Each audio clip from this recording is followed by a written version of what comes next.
Most people think since the oil leak has been capped in the Gulf of Mexico that the worst part is over and everything's going to be smooth sailing from here. Actually, the real work is ahead of us. There are still massive amounts of oil circulating throughout the environment with precipitation and tropical storms coming.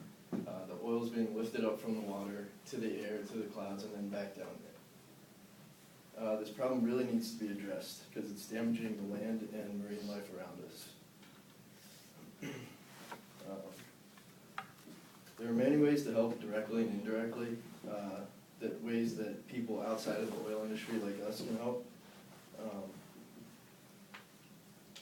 Right now there's huge demand for volunteers and donations to help speed up the cleanup process.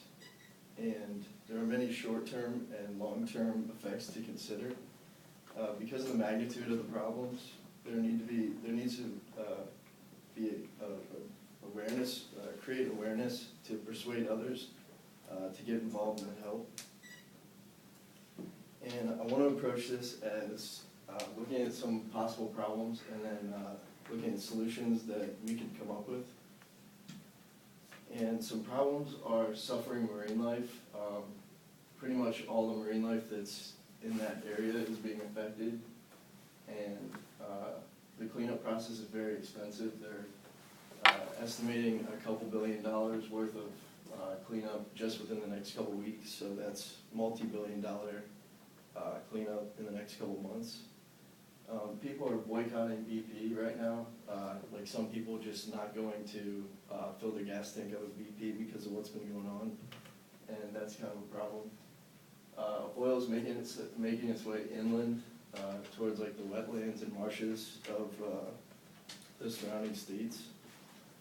And there are a lot of possible fire outbreaks, especially like on the shore, because the oil is being stuck on the branches and marshes of the water. The economy is suffering. Local restaurants and seafood industries are being hit pretty hard, and tourism is at a standstill because people are scared to go to the beaches where the oil has washed up on shore. Some of the solutions are to donate money. Various foundations have a great way to contribute.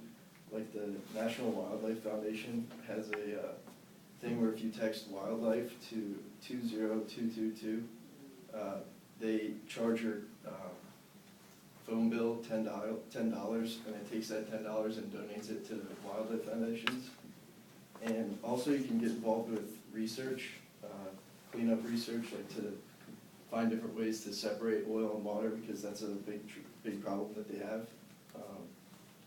You can also research for future drilling to make it safe and effective so that this kind of thing doesn't happen again. And you can volunteer. You can also take vacations once it's safe to go to the west coast of Florida where oil has washed up on the beaches. Once that's been cleaned up and safe to go, they really rely on tourism and vacationers to come down there for their local economy.